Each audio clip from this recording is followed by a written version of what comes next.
pagi, perkenalkan nama saya Oktavia Rita Karita.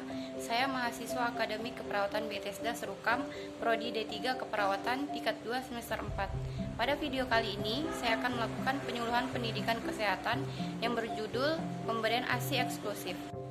Apa itu ASI eksklusif? ASI eksklusif adalah pemberian ASI kepada bayi secara eksklusif, tanpa tambahan makanan seperti bubur, teh, air putih, dan lain-lain. ASI eksklusif dapat diberikan kepada bayi dari 0 bulan sampai usia 2 tahun. Pemberian ASI eksklusif selama 6 bulan dianjurkan oleh pedoman internasional yang didasarkan pada bukti ilmiah tentang manfaat ASI bagi ibu, bayi, dan negara menurut WHO. Apa saja yang terkandung dalam ASI? Yaitu ada laktosa. Jadi ASI itu mengandung laktosa. Laktosa itu yang pertama bermanfaat untuk menghambat pertumbuhan bakteri yang bersifat patogen. Yang kedua, merangsang pertumbuhan mikroorganisme yang dapat menghasilkan asam organik dan sintesa beberapa jenis vitamin. Yang ketiga, memudahkan terjadinya pengendapan kalsium. Yang keempat, memudahkan penerapan berbagai jenis mineral seperti kalsium dan magnesium. Yang kedua, ada antibodi. ASI mengandung zat antibodi yang dapat melindungi bayi selama 5-6 bulan pertama seperti imunoglobin, lisozim, komplement C3 dan C4, anti-staphylococcus, lactobacillus, bifidus, dan laktoferin. ASI tidak mengandung beta-laktoglobulin yang dapat menyebabkan alergi pada bayi. Lalu apa saja keuntungan ASI untuk ibu? Yang pertama, mencegah kanker payudara. Jadi ketika ibu menyusui, hormon estrogen itu mengalami penurunan. Sementara itu, tanpa aktivitas menyusui, kadar estrogen tetap tinggi. Dan inilah yang menjadi salah satu pemicu kanker payudara, karena tidak adanya keseimbangan hormon estrogen dan progesteron.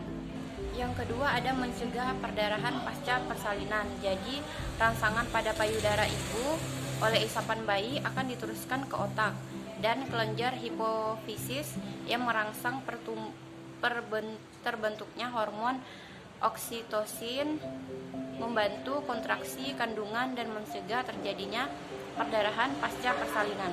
3. Dapat digunakan sebagai metode KB sementara. Jadi hormon yang mempertahankan laktasi bekerja menekan hormon untuk ovulasi sehingga menunda kembalinya kesuburan ASI. Dapat digunakan sebagai metode KB sementara dengan syarat bayi belum berusia 6 bulan, ibu belum haid kembali, dan ASI diberikan secara eksklusif. Keuntungan ASI untuk bayi. ASI meningkatkan daya tahan tubuh bayi dan sebagai nutrisi dan meningkatkan jalinan kasih sayang.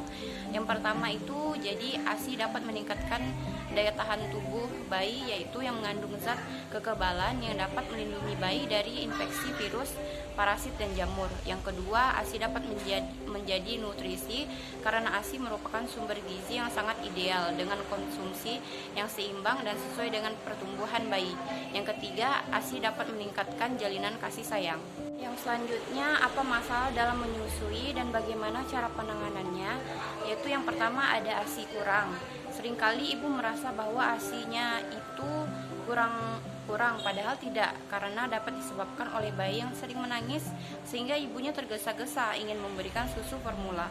Nah, penanganan masalah ini yaitu yang pertama ada mengonsumsi makanan yang bergizi, yang kedua menyusui dengan sabar, yang ketiga menyusui dengan payudara yang bergantian, yang keempat meminimalkan penggunaan alat misalnya DOT karena akan membingungkan bayi dan akhirnya mengurangi rangsangan bayi untuk mengonsumsi ASI tersebut.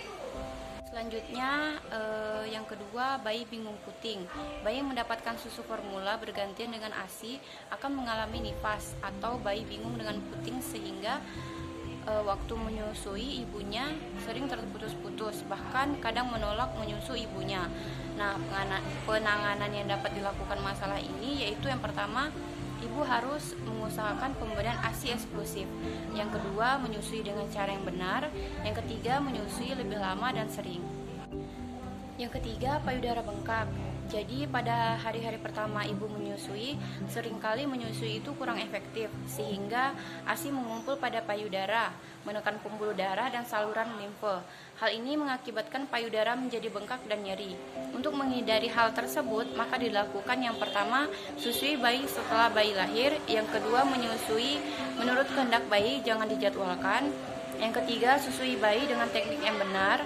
Yang keempat, mengeluarkan sisa ASI dengan tangan atau pompa. Penanganan payudara bengkak, yang pertama, bayi disusukan untuk menghindari pembengkakan. Yang kedua, diberikan kompres hangat untuk mengurangi nyeri.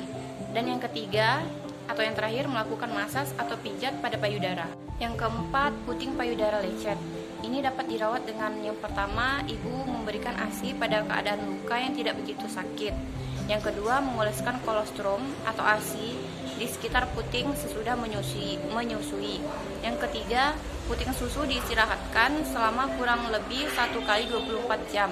Yang keempat, selama puting susu diistirahatkan, sebaiknya ASI tetap dikeluarkan dengan menggunakan tangan dan tidak dianjurkan menggunakan pompa karena dapat menyebabkan rasa nyeri. Yang kelima, minumkan ASI pada bayi dengan menggunakan sendok bersih selama masa istirahat. Yang terakhir, tidak memperbolehkan mencuci payudara menggunakan sabun. Yang kelima, masitis. Masitis adalah peradangan payudara akibat infeksi, biasanya terjadi pada minggu-minggu pertama setelah melahirkan yang tersumbat atau luka pada puting yang terinfeksi. Penanganannya dapat menggunakan kompresan air hangat. Yang kedua, ibu tetap menyusui pada payudara yang belum terinfeksi. Yang ketiga, cukup istirahat. Yang keempat, minum air putih minimal 2 liter per hari. Yang kelima, minum antibiotik. Yang keenam, melakukan perawatan payudara. Demikian penyuluhan pendidikan kesehatan tentang pemberian ASI eksklusif dari saya. Semoga penyuluhan yang saya sampaikan dapat bermanfaat. Jika ada kesalahan dalam perkataan, saya mohon maaf. Saya ucapkan terima kasih. Selamat pagi.